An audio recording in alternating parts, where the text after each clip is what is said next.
This episode marks a brand new series of the Sideline Live podcast, Green Army Abroad. On this series, we will be chatting to Irish basketball players playing around the globe, so be sure to tune in every Wednesday over the next couple of weeks. If you have someone you would like to hear from or a player you know, be sure to email thesidelinelive@gmail.com or get in touch over on our social media at The Sideline Live.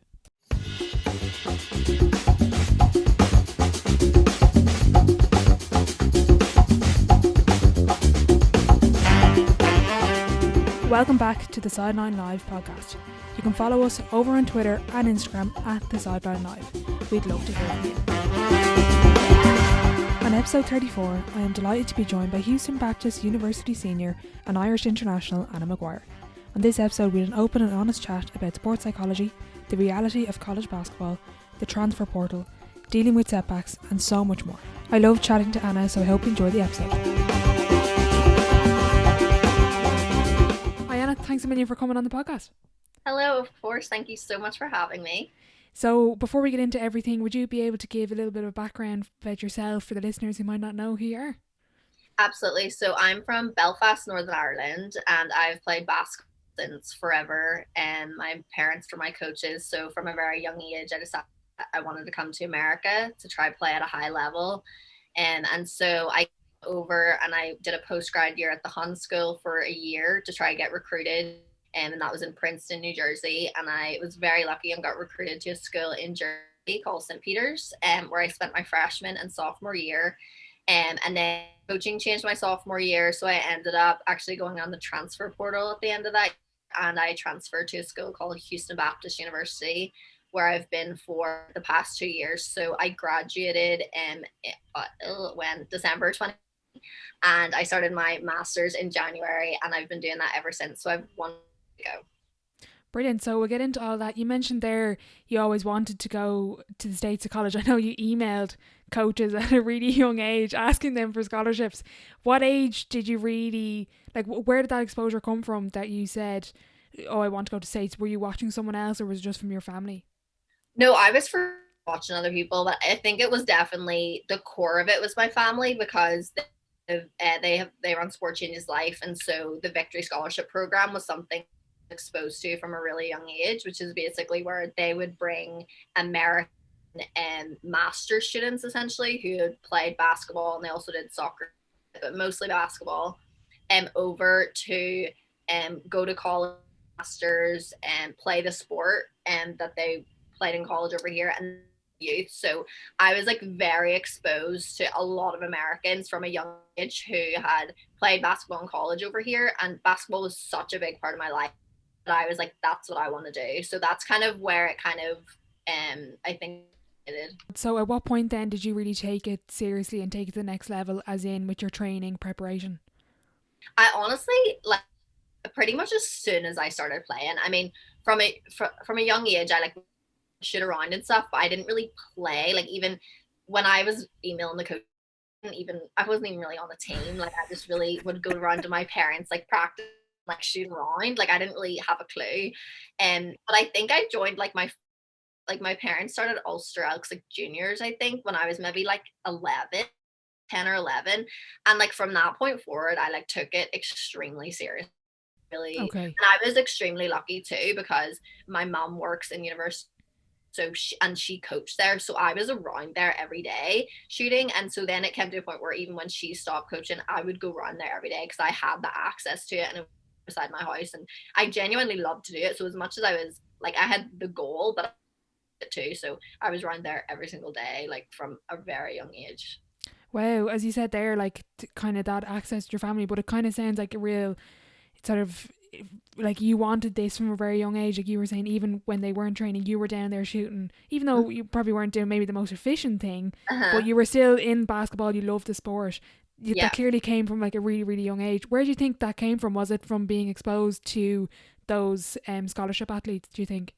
Yeah, I think the fact that, my parents both love basketball, and it's been a lot of their life, and saved my dad's life in many ways, and both of them have just been the sport, and so it's always inspired me. And then I think the thing with the Victory Scholar program is they're obviously brought over the youth, and like I was definitely like it was me, like it was I was one of they did inspire. And I think the most amazing thing is that there was I was super lucky to be exposed to so many of them because I was like right in the middle of it. So I knew people from so many different places, from so many different backgrounds, and they all end each other and with amazing experiences because of basketball. So I just something I could use as a tool, and I loved it for that. And when did you start to get involved with sort of international squads and kind of really take your game to the next level, really? I tried out for my so I tried out for the under 16 team, but it was like the under 15, because it was like Oh, yeah.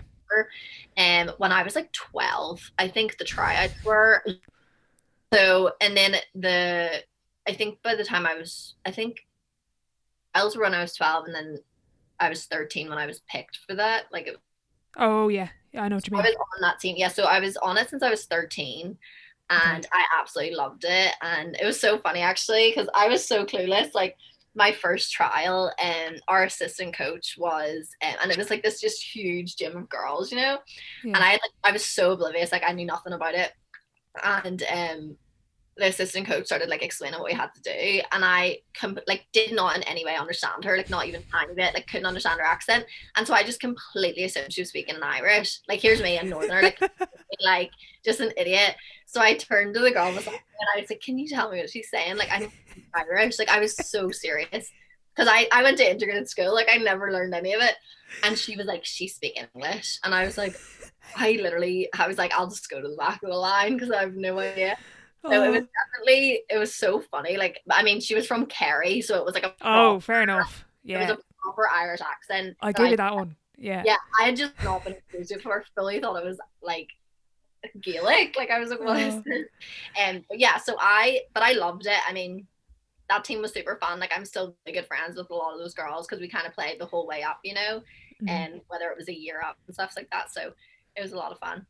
And were you nervous going into that trial, or were you just like, oh, I'm just here for the crack? I was definitely nervous, but I always felt very confident at trials. Like it was something I enjoyed to do. Like I kind of like that competitive aspect. But yes, Mhm. 100% nerves, and but the type of nerves that I think are good. Yeah. Yeah. Wasn't. It kind of shows that you care and you kind of have that Yeah, fire in your belly. Yeah. but I Yeah. was definitely taking it seriously. Like I wasn't going in there for fun. Like I was Oh, yeah. like, Okay. I was so competitive. Like all, Yeah. yeah. And speaking about those Irish teams, take us through a little bit of that, really, up to maybe under 18. What were those teams like? What were those experiences like? So the one that I was just talking about, I ended up just staying on. I was on the 15, and then my age group came up, and I was Mm. told I had to pick one or the other. Like I couldn't stay on both. So I ended Okay. up picking my own age group just because it felt like, I mean, it felt like the right thing to do at the time, and I'm super happy at that. So, because I loved, we went to France and stuff with that first team, and then the second team, I'm like getting them confused. Yeah, so the second team was super fun. That was when I went to my first Europe, and it was like it was really cool. It was, I mean, literally my best friends on the team are still my best friends today, and Oh, the that's people lovely. that, yeah, it's super nice. And like we just had a really great bond, and we just all loved each other. So that was super. We placed like 11th or something, which was pretty good at the time. And and then after that, I did another under 18 Euros. It was with Liam and Tommy. So yeah, so that was my scene, and then I did two under 18s. So one playing up with Tommy O'Mahony as the head coach, and one with my age group as Liam Quaddy as the head coach, and they were Okay. both really good experiences. Also, I've been so lucky with my Irish teams. Like I've loved the girls on them, and have loved it. I've played a lot, so I got like a lot of experience in that way. And then I was super lucky in 2019, the year before I came to Houston, to play with the senior team, which was Yeah. like amazing. I mean, that was my first time with the senior team, and I was super lucky. I mean, James Weldon gave me such an amazing opportunity, and I had such a ball. And it was so funny because, Mm. like, I mean, I played in my teams a lot. This one I didn't really play in a lot, and it was probably my favorite team, honestly. Like, and I just had such a good time, and like that just shows a lot too, because it's all about like, the environment and like the people, and like I loved the girls, got on with them so well and Mm. stuff. It was just it was great. So yeah, I had a ball on that. I was super lucky. We went to Norway and Estonia and had a really good trip. Speaking about those environments, you mentioned there, even with the underage squads, the bond that you had, was that cultivated by the coaches, or was that just you kind of just clicked as a group with the personalities that the players and coaches had? I think it depends on the team. I think that the girls I was talking about I've been super close with since under 16. I mean, we were on all those teams together. Mm-hmm. And I think it was huge in that, like, obviously we were traveling near every other weekend for practices for like 2 years. And so huge in that, like, obviously it's a bit, I mean, it might be a bit different now, but and it was like, I know it still is like this. I feel like a lot of your friends in your school, like, get it, like they don't take stuff like sport maybe that seriously. Yeah. So I think because you're going in there from like 13, 14, 15 and you're leaving friends to like go and do this, so they're the people, they're the people I related to the most. Like I was like, this is great. Like they're giving up entire weekends instead of going to like parties or like doing this and doing that. Like they're coming and dedicating. So I think that was something that really brought us together. And I think that it really depended on the team. Like sometimes it did come from the coaches. Sometimes it was just like super well. And I think a lot of the times, like we've been super lucky. Like there's been teams on our teams because like obviously some people just aren't too great. It's like throughout the years, like I've been super lucky anyway. Like I've really liked everyone. So yeah, we were lucky that way. And kind of speaking about that, what sounds like, as you said, everyone kind of buys in, they're all sacrificing. It's really like even from a young age, it's a high performance environment. How did you find having that high performance environment and then kind of going back to maybe club or school, and as you said, friends don't really get it, they don't really get what you're doing, and they don't really get the sacrifice or commitment that comes with it? Yeah, I was from such a young age I wanted America, right? So like play here, so like that to me was just like a stepping stone. Like I was very driven and focused in a way that didn't overly bother. I honestly too was lucky because my parents get it, Yeah. So like they were able to relate. And then also my friend group at school and in my club were really supportive. Like they were very like, I mean, didn't play basketball. Like they were always like, no, Anna's doing this. Like leave her alone. Like yeah. And that was like, I don't know. It was just cool. Like they were all super supportive into this and even though they don't really get it, and like that's so huge to me because I've just been like, oh, whatever. Yeah. And so I was very lucky. It like obviously at times it's like, oh, like they're not gonna get that frustration. Yeah. That's okay. It's like who cares? Like someone's gonna get it. So And I was just gonna say, in school, were you kind of known as Anna the basketball player? Was that kind of how it worked? well, when I first went in, I was known as daughter because he was a teacher in my school. He was like a PE teacher, and he ended up leaving after my first year there. Okay. And so for the longest time, I was Gareth Maguire's daughter. And how did you find that? I mean, I love being my dad's daughter, so Yeah. I mean, I mean, he was like the cool teacher, so it's not oh good, there you go, you're grand then. Strict teacher, like everyone liked me for that. And so yeah, it was grand. But yeah, so I eventually, yeah, of course, like I was known as like the basketball player. Yeah. But I was also like such a try hard in school. Like I really was involved in everything, like every single kind of. So so I kind of was kind of known as kind of maybe an all-rounder. But yeah, people definitely knew that I played basketball a lot. Okay, yeah. And I'm interested to hear about that individual perspective that you have with your training and preparation. I know you would have worked with a sports psychologist and Dean Adams with kind of speed training. When did that all start, and what made you do that and kind of go that extra mile? Yeah, so really it was my mom. Like I've been very lucky in that way. Like my mom really laid the foundations for me and both of my sisters, in that she knows sport well and knows like athletes well. So her main fear in that like in like trends that she recognized were like people going to America and getting injured, or like people going up different levels and getting injured, or people training really hard and getting injured. And so Dean Adams, actually, we started work with, and he's amazing, by the way. I cannot like hype him up enough. He's so good. We started initially working with him and Laura Kerr, who's another coach who was amazing.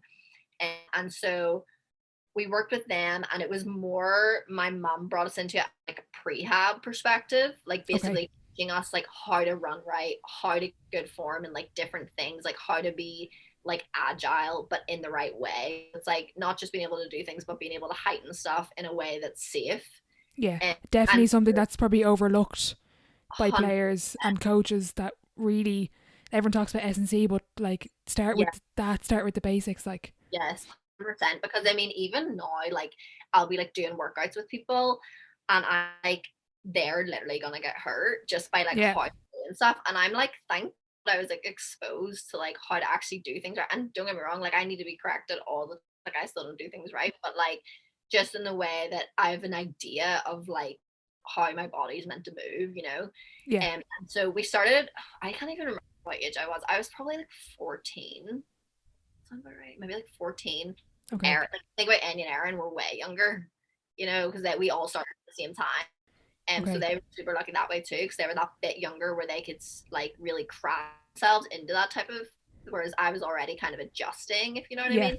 I know And exactly what you mean, yeah. yeah, but massive, and like we only went to him once growing up, and that like it did so much for us, so much.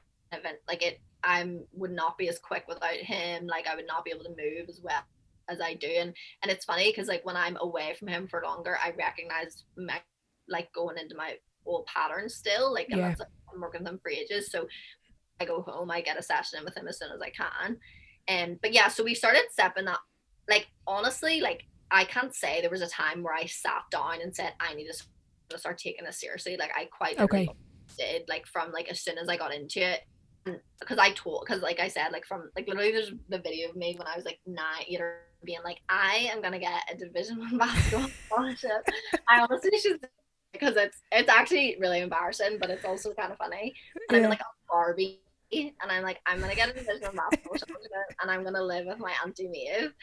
And so my mom is like, I mean, she's like literally a queen, and so she's my dream from a young age, and she kind of figured out ways to make that possible for me. So mm-hmm. it was kind of something I always did. We started that relatively young, and like Mm-hmm. Erin must, because I was 14, so Erin must have been when she started, which is like She was which, sorry, you got out there. 9 when I Wow, started with him. I think because I was 14, so she's been always working with him, you know, and he's okay. cool. So she's probably going to end up the best athlete then of the three. Is Oh, that what I'm hearing? she is already the best of the three of us. Like Oh literally, yeah. no doubt. Yeah, she's Okay, cool. And what inspired the working with a sports psychologist? What was the thought process there? yeah. So I definitely hit a bump in the road where I was just really struggling, and I think that it was.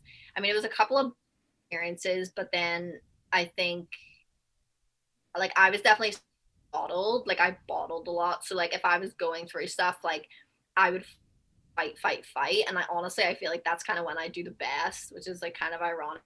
That moment when I'm like fighting something, it's like when I'm probably the best.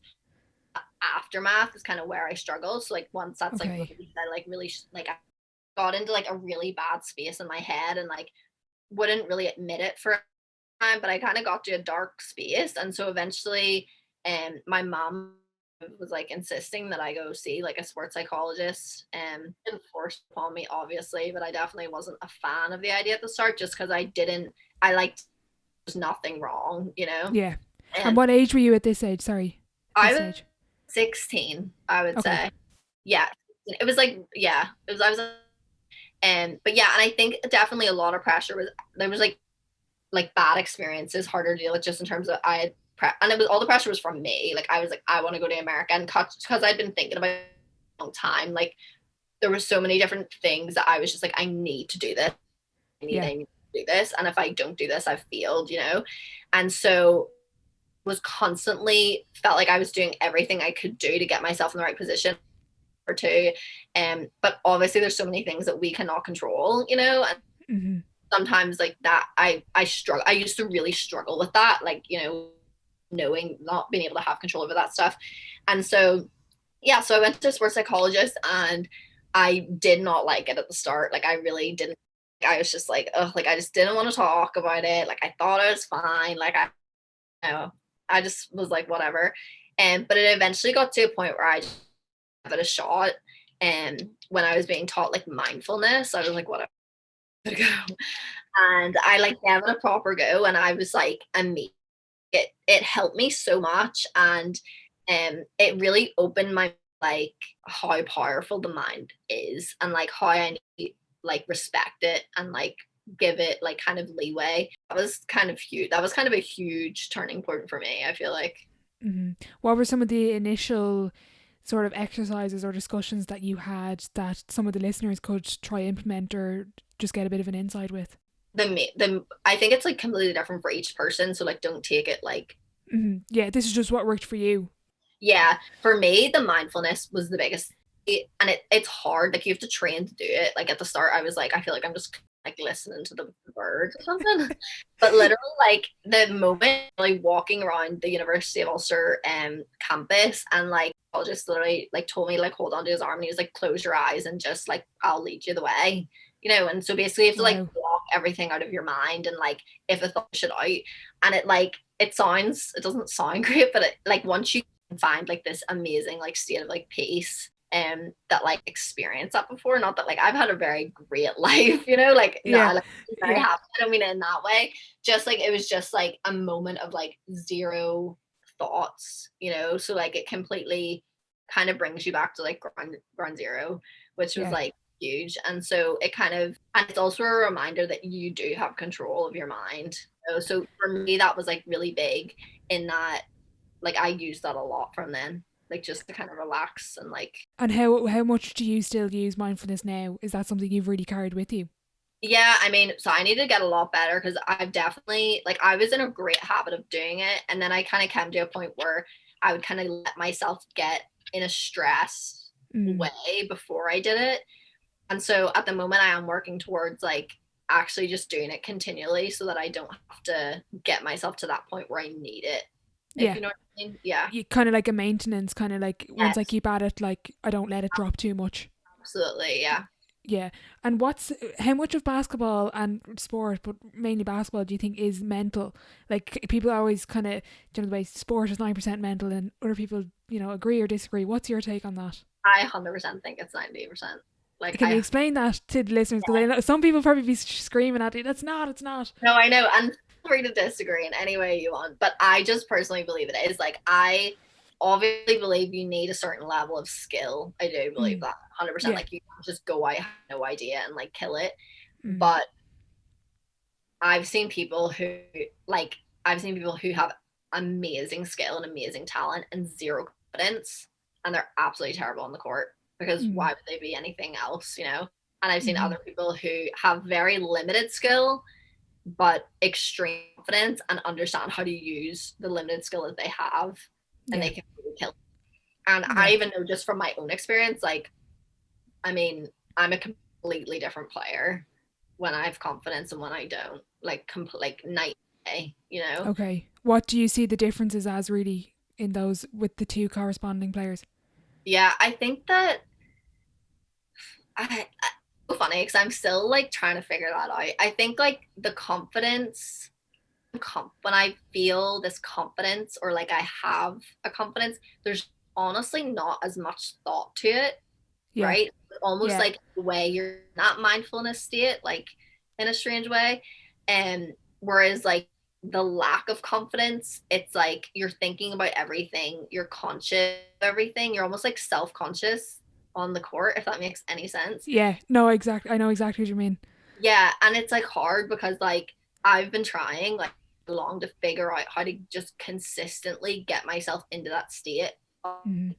It's, you know, that like level of mindfulness almost when you're on the court. And I do, you know, like I've been trying, and I've been trying different methods, but I think that's definitely the me. It's like you're either thinking about it or you're not. Yeah. Yeah. I'm interested to hear, is there any particular techniques? I know you're still learning. I'm Mm-hmm. really only getting into this kind of now. Yeah. Is there anything in particular you found you've helpful for building up your confidence at all?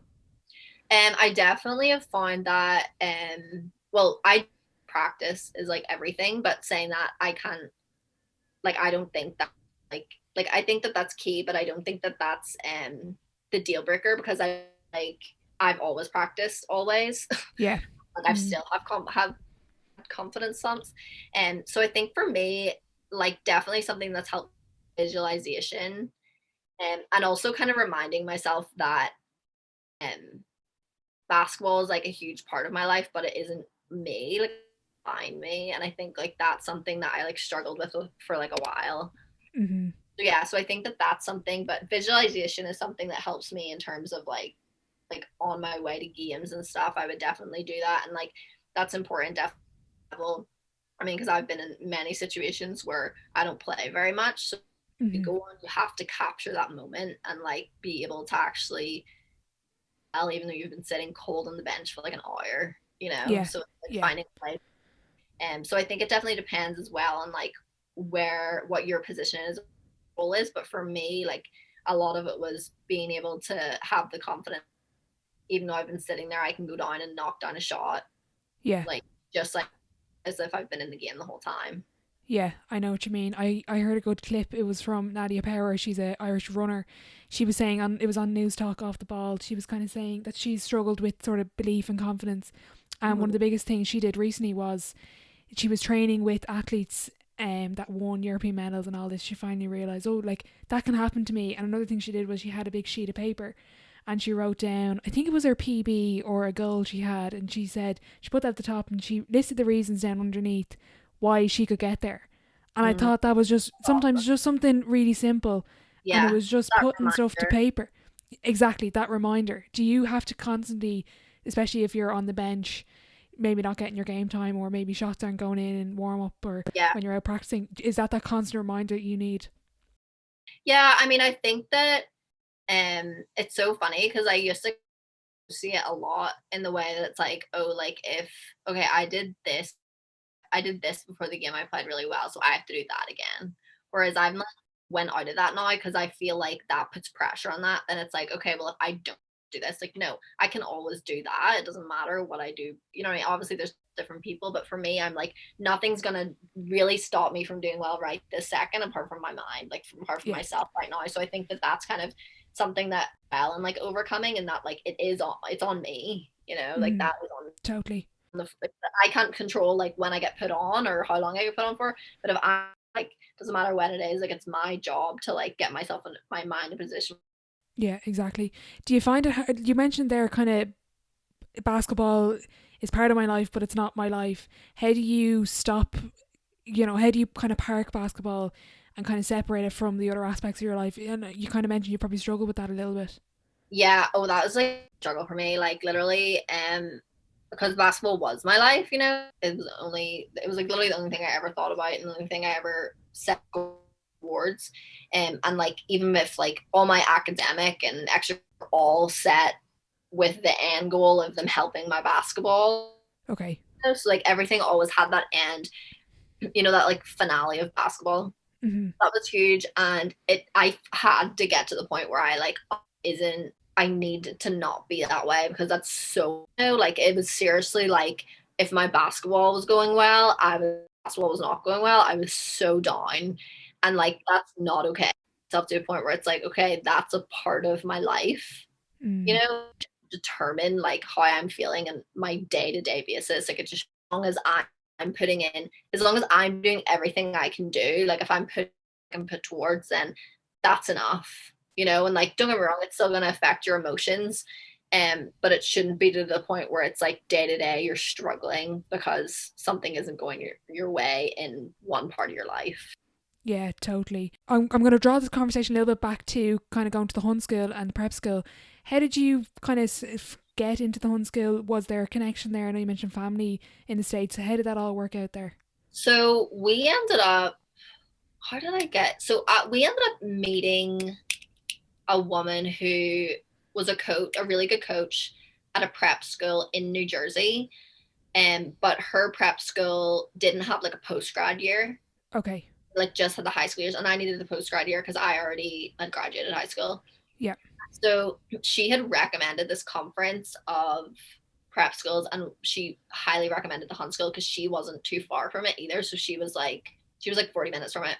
So she was like, I can look out for her, or like she can come work out with me and my team because her team was super like really good Wow. and Okay. stuff like that. So that's how we ended up. We ended up reaching out, and ended up sorting out that for me to go there. And her name was Mary Klinger. She was such a blessing for me that year. Like literally, I mean, the Hun school was amazing in the first place, but it was really nice to have that bit of air outside of it as well. Yeah. And so I would go over and I would help out at her camps or her training sessions, and then she would also work me out a little bit, which was amazing. I mean, she used to play for USA. She played for Rutgers. Wow. Incredible. Yeah. So I loved her, and she really treated me like her own child, you know. And her son actually did the Victory Scholar program. Oh, that's gas. Yeah, so that's kind of I think that's how they met. I think it's how they met. I don't know. It's something like that. I can't remember who met who first, honestly. Okay, yeah. But yeah, so that was kind of how it went, and she was amazing. So that's kind of how we got the connection there, and then ever since that, they all the connection through me. So that's how Anya has went there, and now Erin's going there in August. Mm-hmm. And to that point, before going to prep school, was there sort of interest and contact with any college in the States, or were you waiting to get to the Hun school? There was definitely contact. I had a couple Division 2 offers, but I was like set on going Division 1. And look, I would definitely advise people not to be stuck on that. But at the time, I really not that I was stuck on it. I just felt like I was a Division 1 player, and I felt like I just didn't have the exposure. And so that was kind of my outlook on it. And so, yeah, so I was, but also there was like that year of when I was 16, 17, when I struggled, like I really, like I like lost a lot of weight, like wasn't doing very well. Like I really let myself get on top of myself and really didn't play. Like I played, but not like I would play, you know, like I wasn't well. Yeah. And so I felt like I'd missed like that whole year essentially before being recruited. So that was a reason that I wanted to go. Okay, I'm interested to hear about the Division 2 offers. Is that them making contact with you first, or are you reaching out sending them film from the likes of the European Championships? How does that work there? It was both. So like, yeah, you especially when you're international, like it's definitely important that you reach out a lot, because we're here, like if you're just involved in a team, like they're gonna hear about you at some point, whether it's a tournament or just through the grapevine. Yeah. And whereas it like at home, like that would need to be a very, very big grapevine, if you know what I mean, unless you're like and so yeah, so it was definitely, I reached out to people a lot from my age. Equally, I got people reaching out to me, but I didn't do well during that time that I wasn't like feeling good. And it was funny, like I do the little things, like literally I would be asked like send transcripts or like send this film or that film, and I was so bad at following up. Like I was terrible up for about a year. And so I think that's where a lot more stress then knew it was my fault, you know, that I was like, and I just wasn't in a good head. Wasn't like logically, I wasn't thinking logically, like I wasn't doing things how I would usually do it, you know, I just wasn't thinking well. And so yes, it screwed me a little bit, but it was me screwing me, I guess. So so I learned a lot. But yeah, so it was kind of a bit of both. But the D2 that reached out, like I hadn't reached out to any D2s, like maybe because I was only reaching out to D1s, which again I wouldn't advise people to do, but at the time that on.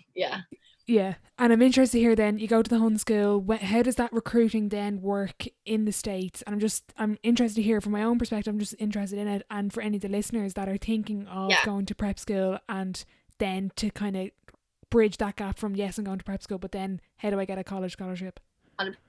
So it totally depends on your prep school.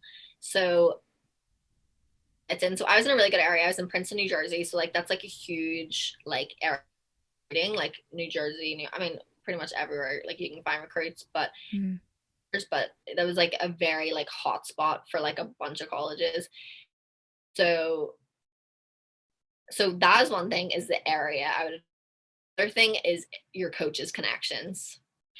So my coach had that many connections. I actually did a lot of the networking myself, and she kind of helped me out with, but I love the Hun school, and I had a great experience.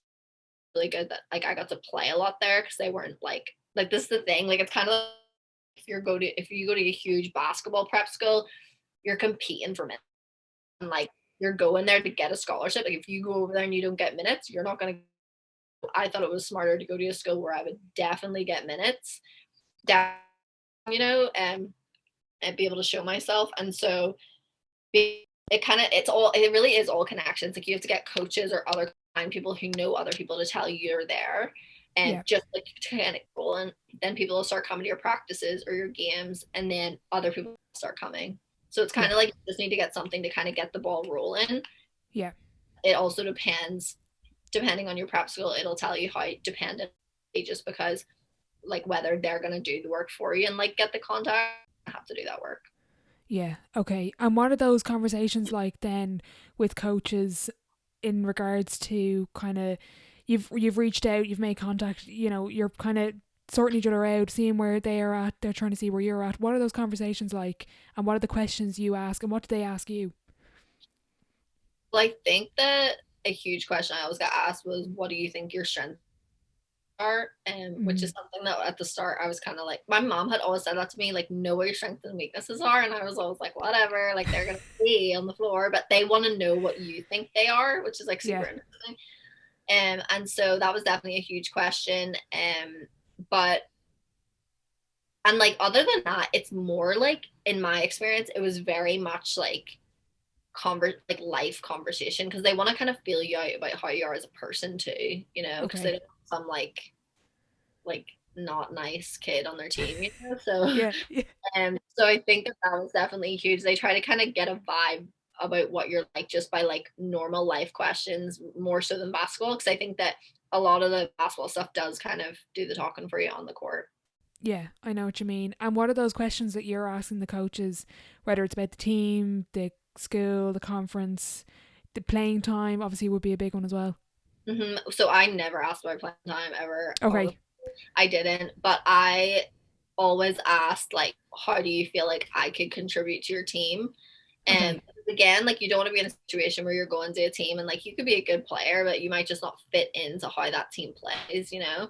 And so another question is like, what type of game do you play? Like, do you guys play a fast-paced game, more of like a half-court game? Like, what do you rely on the most? Was a big question. And then another question I was asked was, what are the academics like? I mean, saying that though, I would definitely do a lot of research on the schools beforehand, so it wouldn't be as broad as like, what are your academics like? It'd be like, okay, I see your does this program, and like, how do any of the girls in your team, and how do they find it? You know, it'd be that type of thing, because you want them to know that you're interested and that you've invested yourself in a bit already. Totally. Looking back kind of with your experience now and having gone through it and, you know, being at one school, change to another, is there any questions that you would ask now that looking back you didn't, or would you change anything, or would you just keep it the same? I think that I would be more to the point. Like, I think I was very like, you know, I think it takes the experience to recognize that it's a business, you know. Like at the start I was very like, oh, like, please pick me, like, please pick me.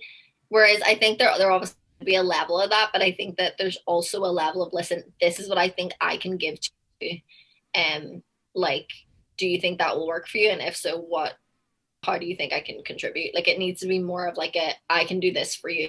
Like, it's like a transaction from both ways, you know, like they're giving you a huge thing too, but you have to be able to contribute. So I think I was very like my emails actually were like super long, like I like telling them all about me and telling them what I love about their school and that.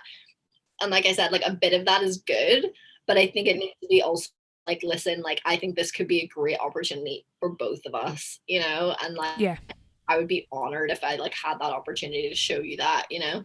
Okay, yeah, that's interesting. And kind of speaking about those offers and contact, who were you in contact with? Who offered you scholarships? And I know you went to St. Peter's, but how does that decision? Take us through the steps to make that decision. Yeah.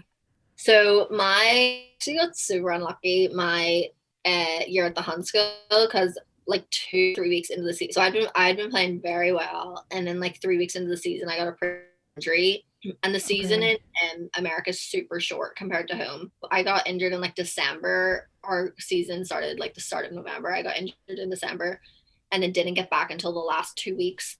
So at that sugar. Yeah, it sucked. So at that point I was speaking to Lafayette, St. Francis, Brooklyn were like the two main ones that I really, really liked. Lafayette was from like a super young age, and then St. Francis Brooklyn I didn't think I'd like. I didn't think I'd like a city school, even though I love New York. I just didn't think I would, and I went and I absolutely adored it. And I was like, I want to live here. But yeah, so he was that coach was the game. I got injured, like it just didn't work out well. Okay. So eventually it just kind of faded out. But then by the end of the season, I'd like and stuff. It was just tough because it was like I was just coming back and I had like 2 weeks offer basically. And so I was super lucky. I got an offer from Lafayette. I took. And then the coach ended up getting fired. Oh no. And so like literally like 2 days later I got an offer from St. Peter's, went to St. Peter's, committed there, went there, loved it, and then 2 years later transferred. So yeah, that's kind of how it went. It was like that's who I was mostly talking to. Like there was a few schools, but they were the ones I liked them. Okay. For sure. And what are those college visits like? What do you do? I spoke to Evening and briefly about it, but kind of take us through a little bit. Like you obviously meet the team, you probably watch a practice. Do you get involved much? Yeah, so it depends on some schools will get you to train with the team or like scrimmage with the team. The most nerve-wracking thing of all time. And like the reason is because it's like, if you like, I know because kids do that in my school all the time. Like they'll as recruits and they'll like scrimmage with us and we are judging every they make because like you do like you're like this could be my new teammate, I wonder what they're like on enough. You're literally judging everything, and so like when you're in that position, like it's hard, it's like so nerve-wracking. Yeah. And so yeah, there's usually like a tour of the campus, like you get to know the coaches for a while and you'll usually scrimmage, watch a practice, and then you'll usually be assigned like one or two girls that'll like host you and with them for the night, and you kind of hang out with the team or like go out for dinner, like yeah. So it's pretty, I mean it's hard, I mean sometimes they're great and sometimes like, a lot of the time you arrive on campus and like pretty much the first hour you have an idea if you could see yourself being there or not, Okay. So like if you don't see yourself being there, you're like, can this please be like, it's like the longest 48 hours of your life. 100%, which is bad because it's like you almost feel back. You're like, I mean, it's always great meeting new people and like getting introduced to new environments. But yeah, there's definitely been times where I've been like, yeah, I don't see myself being here. Like I just am. And then there's been other times, and like I've been on the other end of that too, where like been hosting and I've like I host a lot, okay. And I'm like, oh, like I know that I like it here, or like equally this kid's gonna love it here, so it's yeah, you can kind of tell like right from the jump like how people feel. Mm-hmm. And speaking about that first year at St. Peter's, how did you find adapting to the college game and making the jump to Division 1? I know freshmen, which is your first year in college, if anyone doesn't know, you sit on the bench a lot, you don't get much playing time. What's that like really coming from Ireland and the Hund where you're probably one of the top players and you get loads of minutes? Yeah, it was definitely, it's funny though, because I think my whole life pictured that happening. I don't know why. I just thought there was like a structure that way, and that you would sit your freshman year and then you would work for playing time. And I also had a very old team at St. Peter's. Like we had a lot of seniors, and so I like really expected that. And so I didn't mind it too much. And I did find it hard in that I went in very nervous.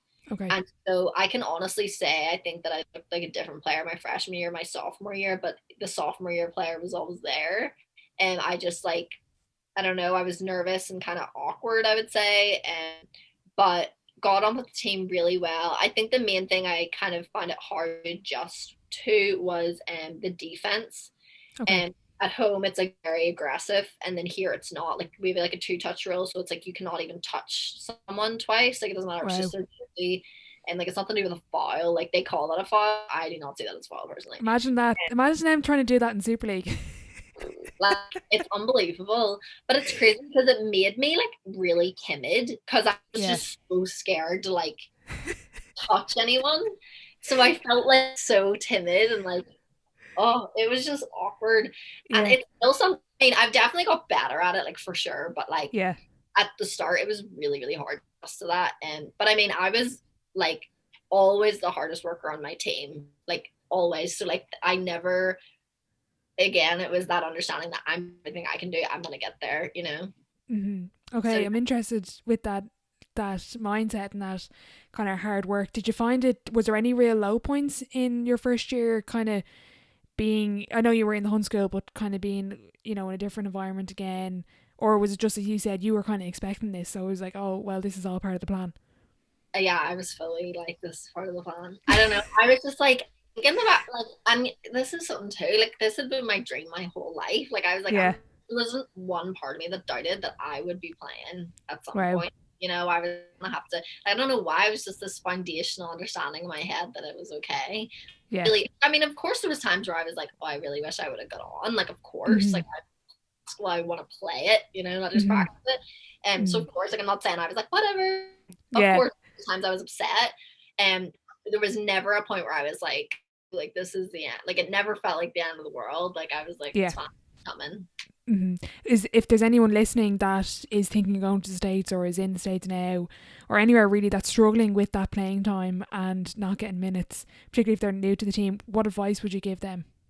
Yeah, well, okay, yeah. So don't get me wrong. My freshman year, I didn't struggle. After that, I definitely struggled with it. Because my freshman year, I was very like I said, this is part of the plan. I've Yeah. definitely 100% struggled with not getting playing time. I've Okay. with that, and I think that like the best like when I was I think look at stats like I would say the time that I proved that I was best at dealing with it was sophomore year, and Okay. that was very I mean barely like I didn't well no I got on the floor but not that often, but when I Mm. did extremely efficient. Like I was very it really focused in on my role. I was like, okay, what is my role? Like what exact stats, what exact things will get me on the floor and what on the floor or what within that time, like that 8 minute period that I what can I do that will contribute towards the game in an Yeah. effective way? I zoned in on that. And at that time it was shooting. Like I needed to shoot to literally not miss, like basically to have any chance of stepping foot on. And so I did that and I did it really well. It was the best fun. And I had this like extreme like understanding that literally if I got called on the floor for 30 seconds to knock down a shot, even if on the whole game, I had Mm. zero doubt that I was going to miss that shot, like just zero. And Wow. I often miss it. Like I literally was like, and again, that's how I know it's like I was in this place where I was like it's fine. Because again, it's like that foundational understanding that made it okay. Yeah. And Yeah. it's funny, like I'm like these foundational understandings myself without like randomly having them sometimes. Yeah. And yeah, so that was something that was huge for me was like really understanding my role. Just like apart from that, I think a huge thing was like I mean even for like first team I was talking about, like I got in for like 10, 15 minutes, not very much, but like I enjoyed it so much. Like I said, that's because I understood my role.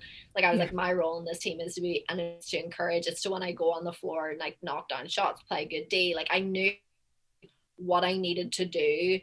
I knew what my coach wanted needed for, and I like carried that out in like the best way I could.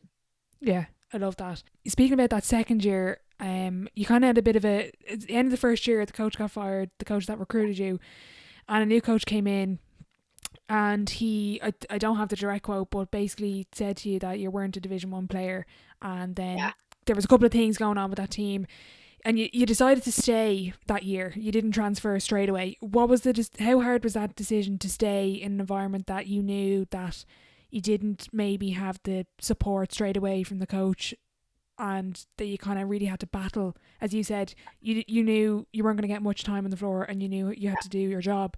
How did you deal with that? So initially I was obviously because I felt like I really deserved to be there and me that made him feel that was his like he just came in with that attitude rather like before, so anything he was saying just wasn't even, because I didn't play the year before, so he was saying was just like a guess basically.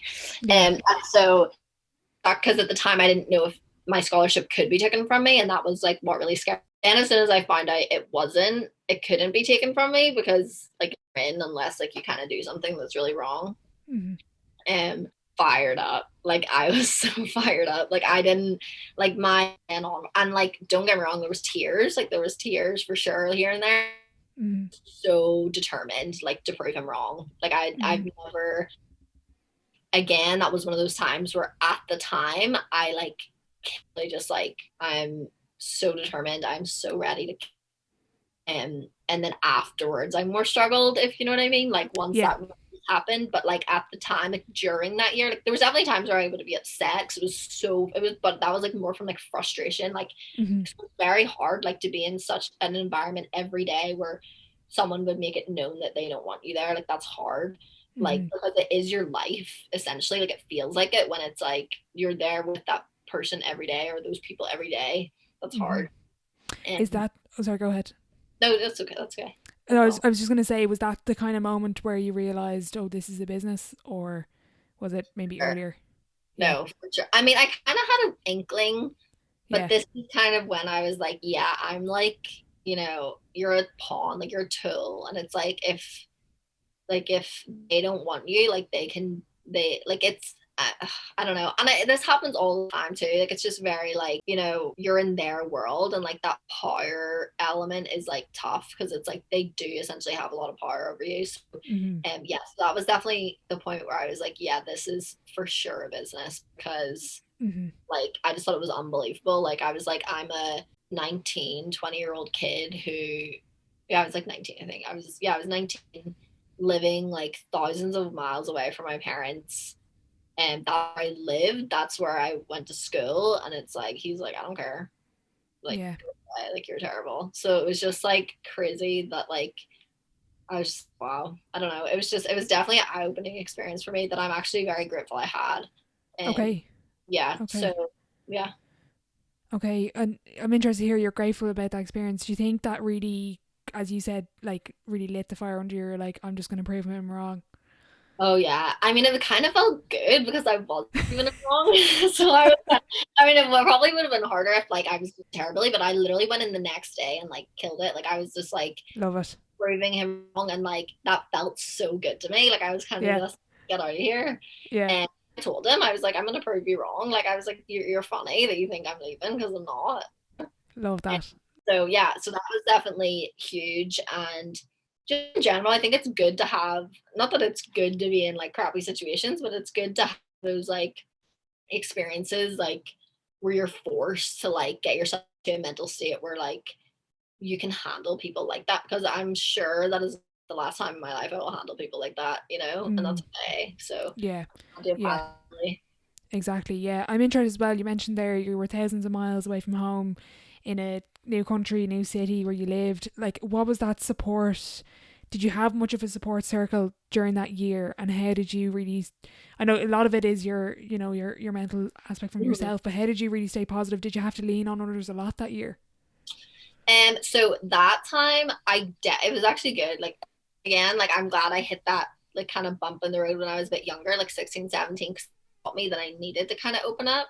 So I definitely opened up to my parents more, but learned to do it in a good way. And my dad is like so beyond against negativity, and which is great. Like sometimes you just want to scream and like get a horrible word out of your body, but he finds a way to help us do it like in a constructive way, because he's very about like the plane of attraction. Like if you're positive, like positive things will be attracted to you, and vice versa. So I definitely learned that way very well. I also had I have a lot of family in New York, and they would literally all of my games, like doesn't matter. Like I mean, they would come and I could get in or I could not. They would bring posters, they would bring everything, and they were amazing.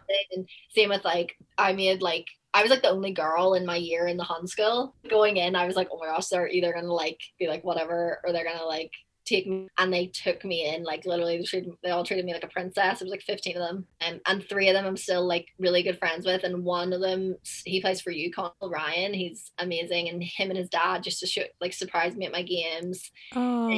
And then I have like my roommate who played on my, her family literally took me in, and I just actually went to see them a couple of weeks ago.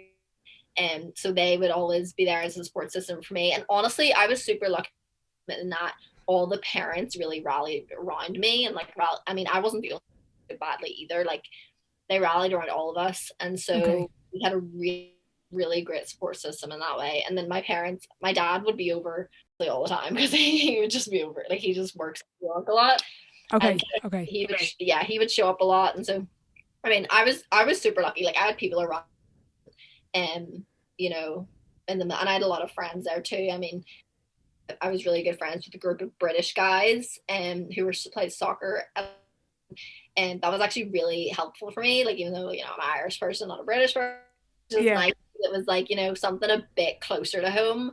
Yeah. And we're did the like kind of being away factor. So yeah, I was lucky in that.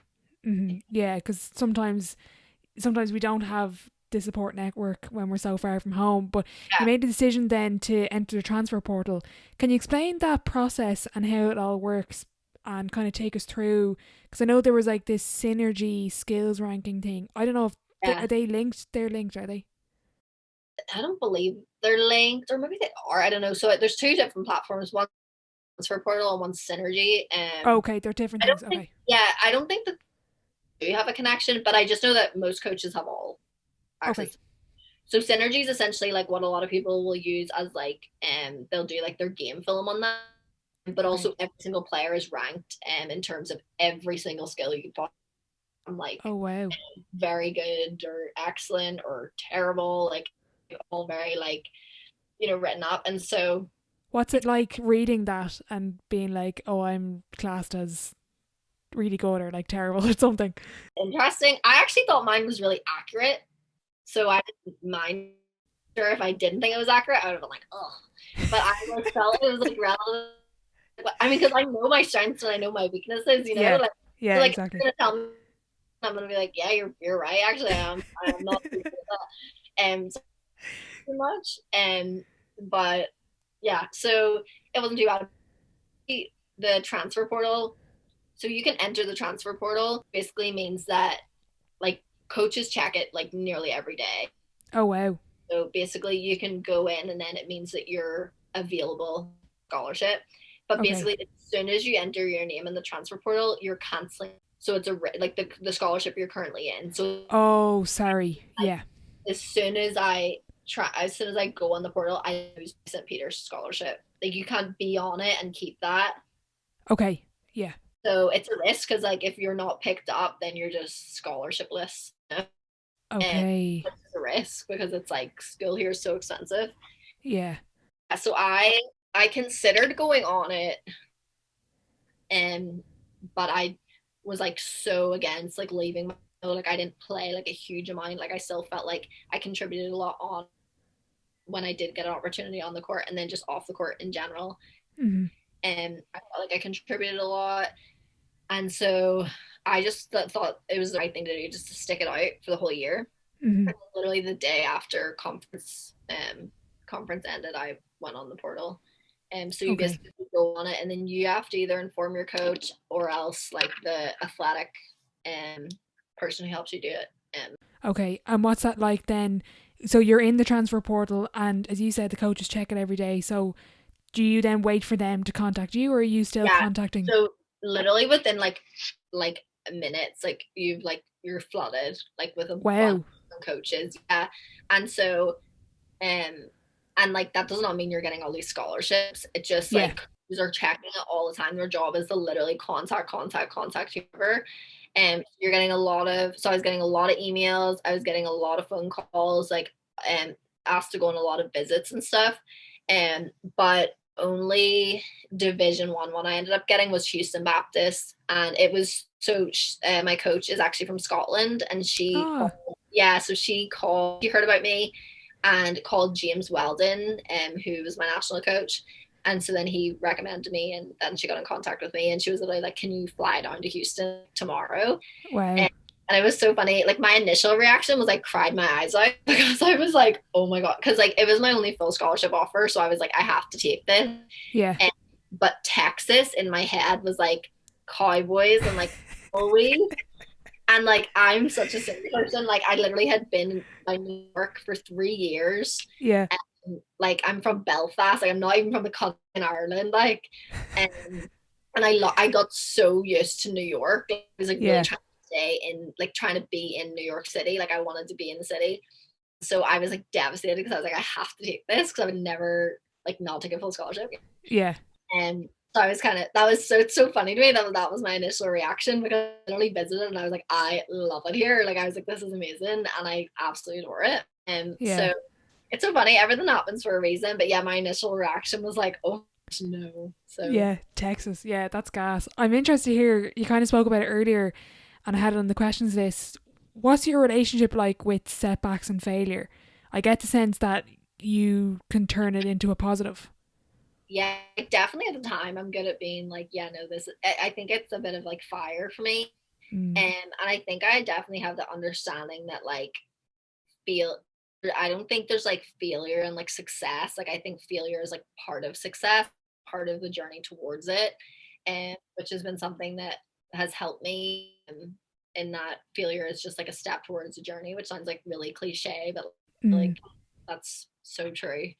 And so like when I have a setback now, like I think I'm very just like, oh, that's just life, everything happens for a reason. Like it's fine. Like let's just see how it goes. Like I definitely think I'm way more laid back when it comes to that stuff now. Not in a way that like I will never not work hard. Like I will always work hard, but just in my mindset, like I'm much instead of being so stressed about it, like I'm very like, Yeah. all right, like let's just it's all right.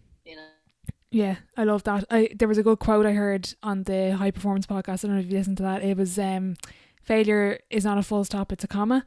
And Yeah, for some reason that just really stuck with me, and it yeah. sounds really cliche, but when you listen, like that High Performance podcast, they're all like elite, like all these amazing people, Mhm. and they all talk about, as you said, you had a setback, but that setback nearly, like, they didn't let it define them, they used it as like a stepping stone. It's all part of the process.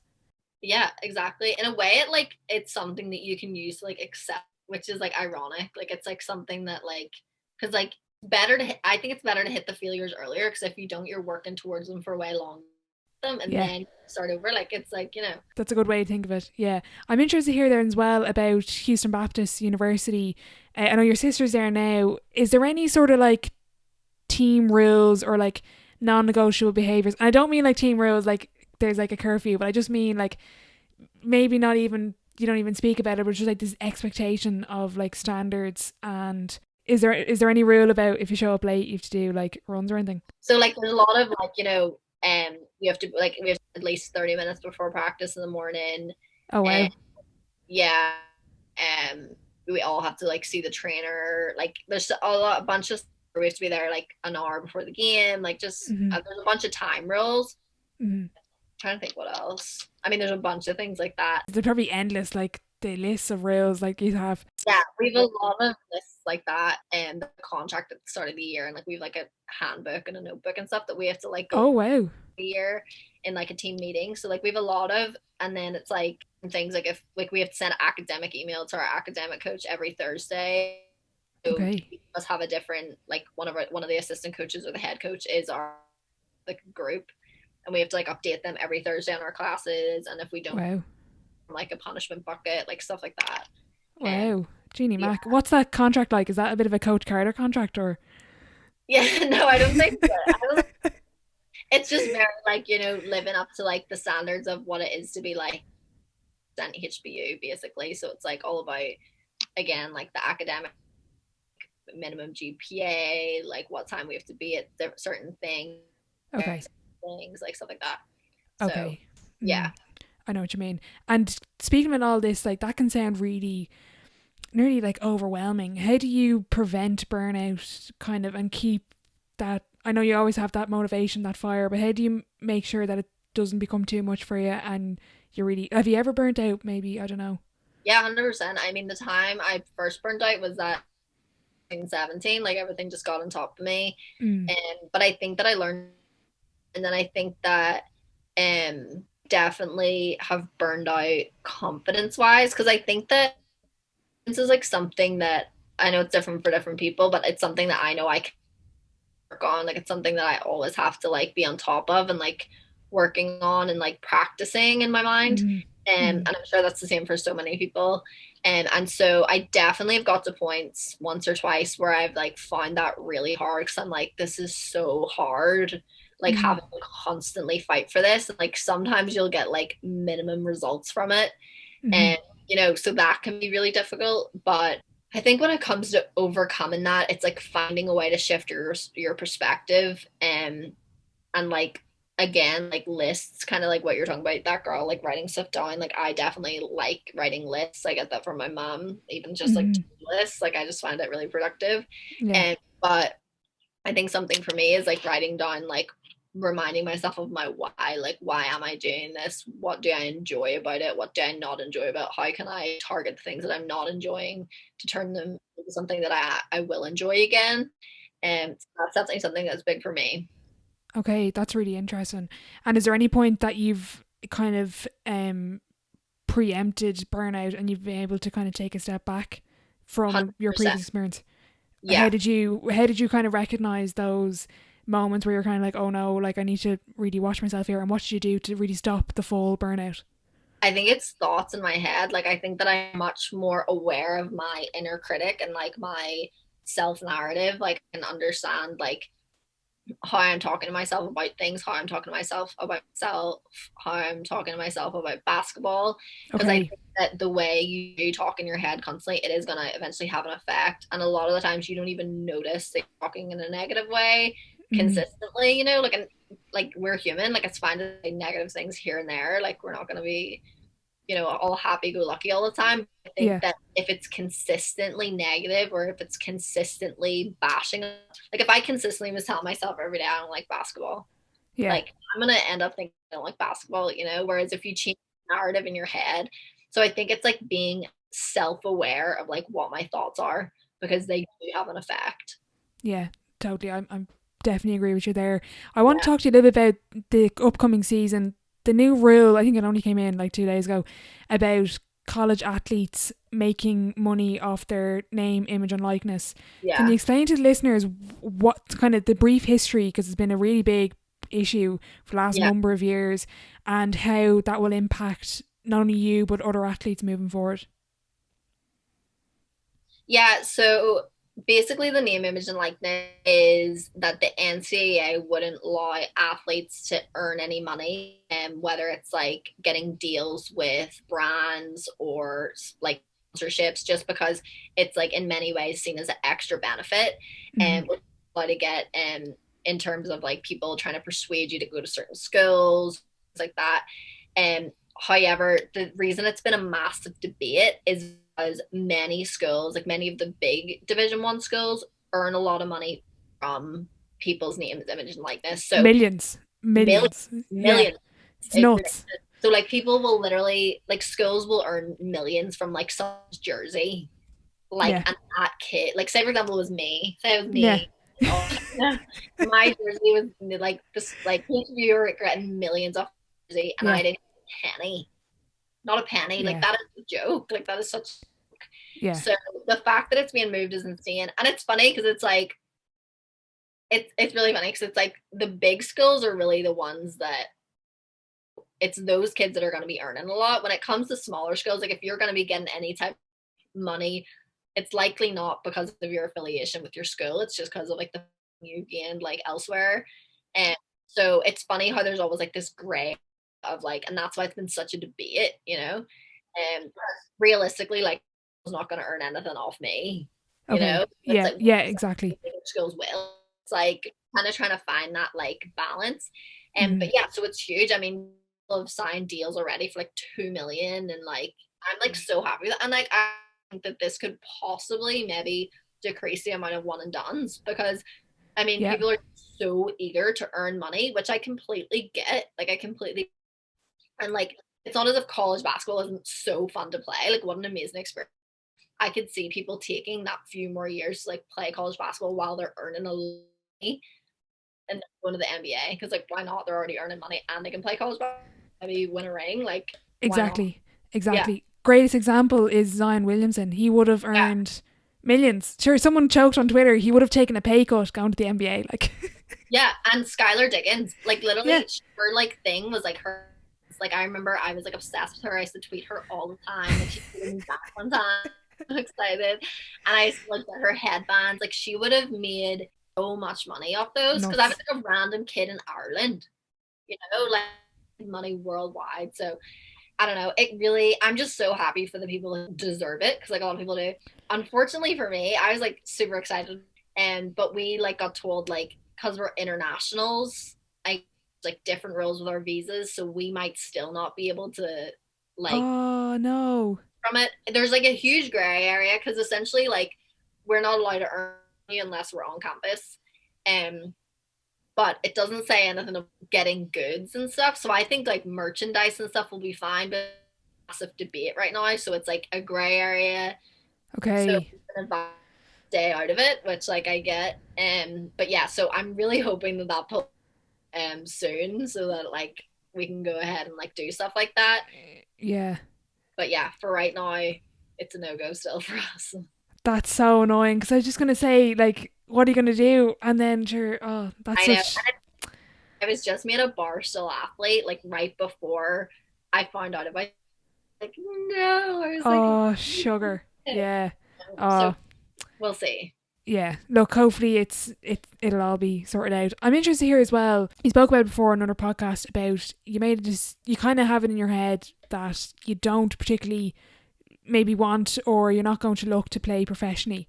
Maybe, but you don't know. But kind of talk us through that decision because I actually thought that was really brave of you to say on a podcast in public because it's similar to what you said. It's kind of like if you were listening to an athlete in your position maybe a couple of years ago, you would have been like, oh my god, why don't they like they should be going for the WNBA, they should be going to get this like big money and all this. But I actually think like, and that was really brave of you to say because that's something I don't think we talk about enough with players, that you don't always have to go for the top. I don't know if you know what I think I know what you get. I think you know what I'm saying. Yeah, I totally get you.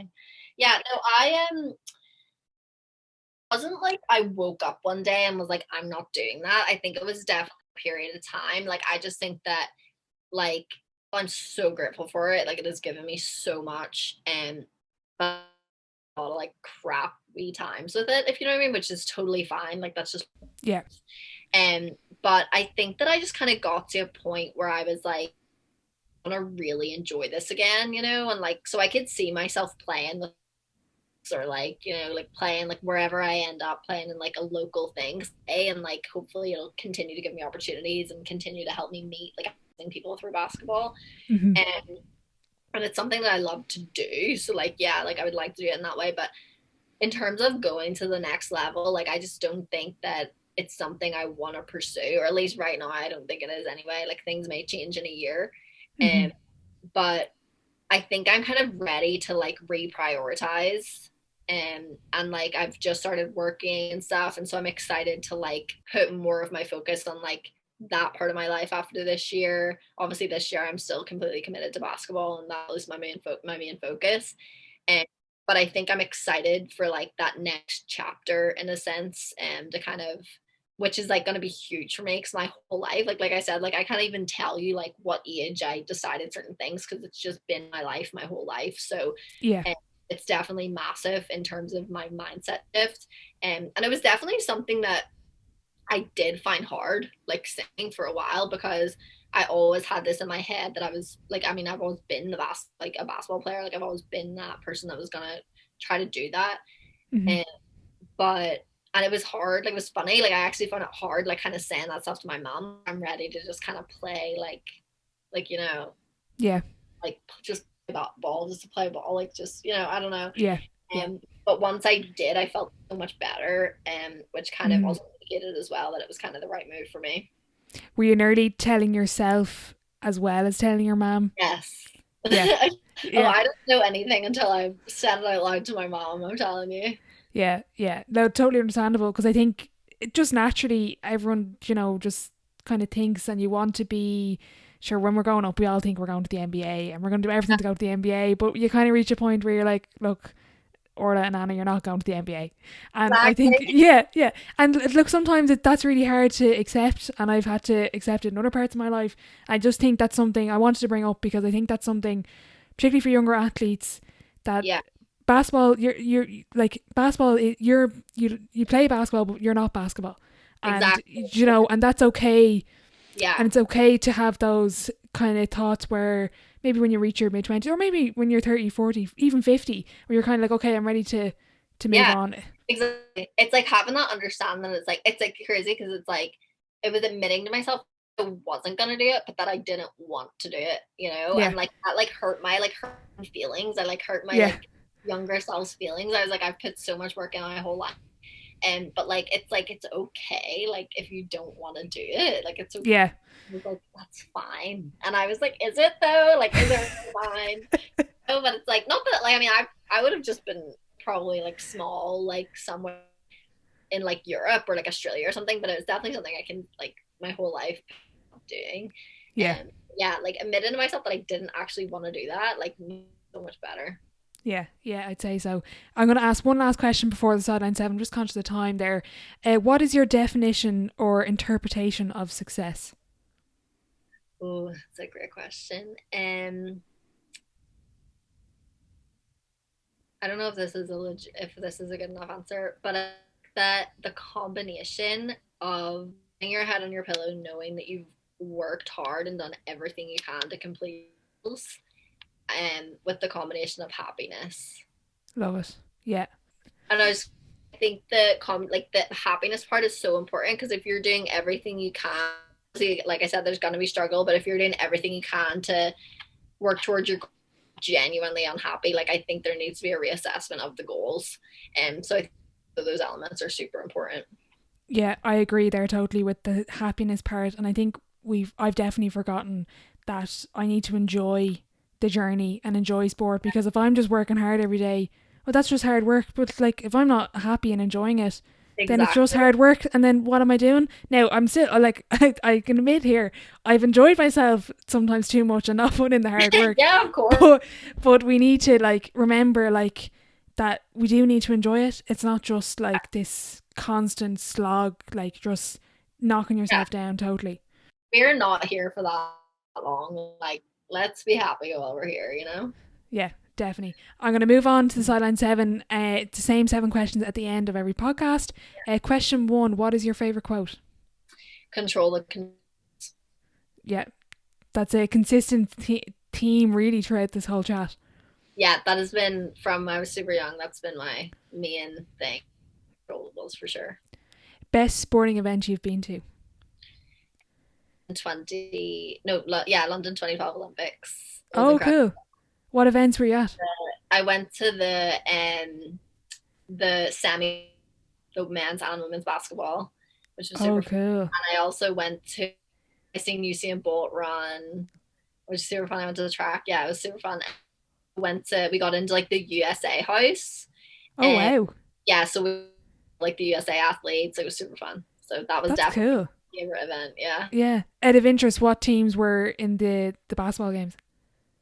It was, I can't even remember it. USA were in both, obviously. I think it was USA and USA against one team, and then Australia against another team, because we got a coach and everything for the women's, which was super cool.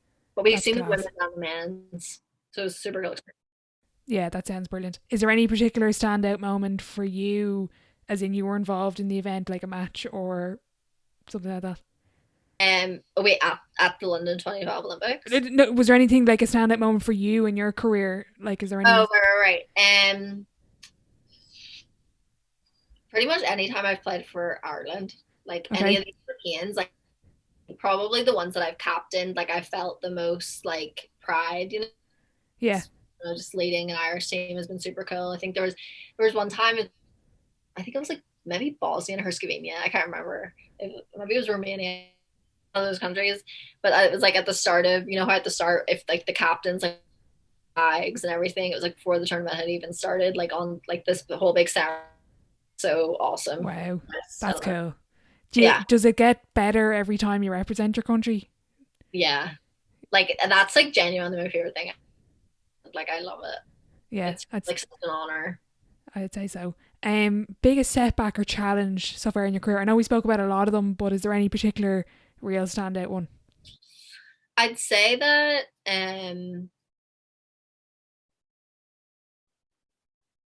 I mean probably being told I suck. Yeah, probably. I don't know, just because it wasn't something I could just be like whatever. Like I had to actively really do for a long period of time. I'd say probably that, yeah.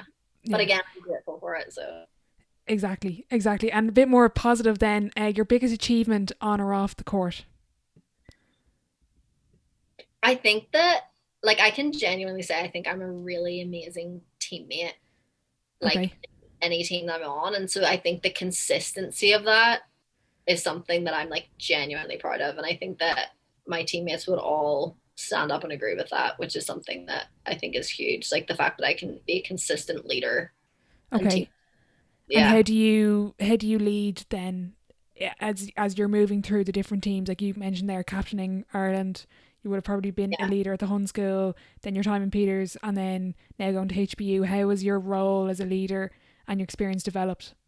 Yeah. Well, actually, one of the main reasons I was recruited to HB was as a captain. Like my coach recruited me as a leader Oh, and okay. watching me and everything. Like she had felt like I had those qualities. And so was one of the main reasons she actually recruited me and to have that role. Mm-hmm. And so I think I naturally have that type of like way about me. Like I think naturally, like I don't, it's not like forceful or anything. It's just I think naturally, like I tend to get the role, which I like really, really love. And Mm-hmm. but yeah, I think that if anything, like all different experiences have just really helped me because I've like I mean, my experience has been so diverse. Like I've met people from all over. I've had terrible teammates, great teammates, like okay Mm-hmm. teammates. I've had all different type of teammates, and I've learned like how it like people need different things to kind of make them tick or like to Yeah. motivate them, different things get them down, like understanding people. So like I think I've got better with people, like understanding people Mm-hmm. and through my experiences. And I don't think that I would be the leader that I think I am today without having gone through all those experiences. Yeah, I love the way you spoke about the different leadership things. I'll send you something after the podcast. I think you're like, but out of interest, are you more of a vocal leader, or is it like, okay, follow me and I'll show you, do you know, in the court, like you'll just, I think it's both. Like I'm definitely I mean, I definitely lead by example in that I feel like I always work the hardest. I always do the right thing. And so I think that's like influential in that way. But I'm also very local, very vocal.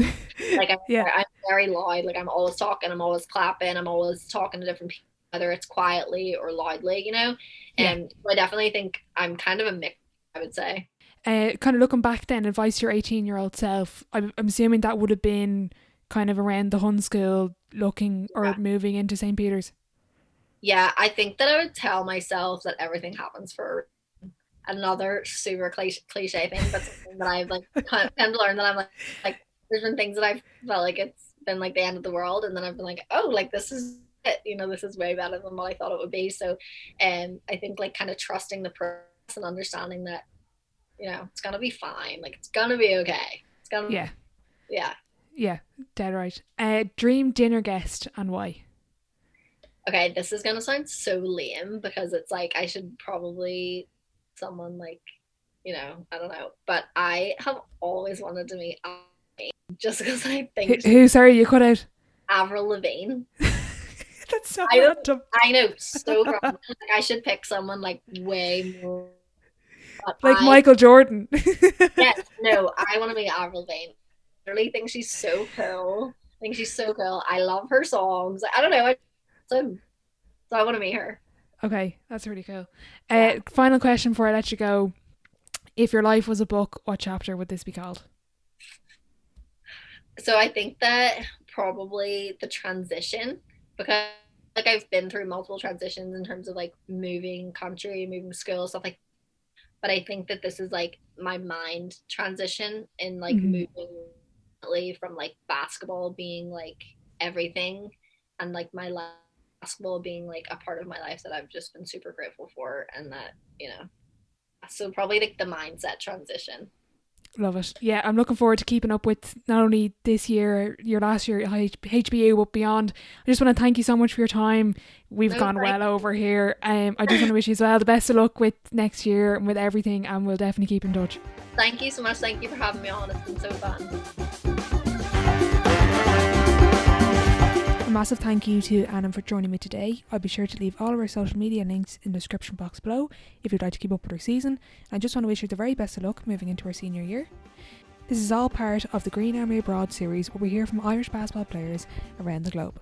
If there was someone you'd like to hear from, be sure to let me know over on Instagram or Twitter @TheSidelineLive. I hope you enjoyed the episode, and I'll catch you in the next one.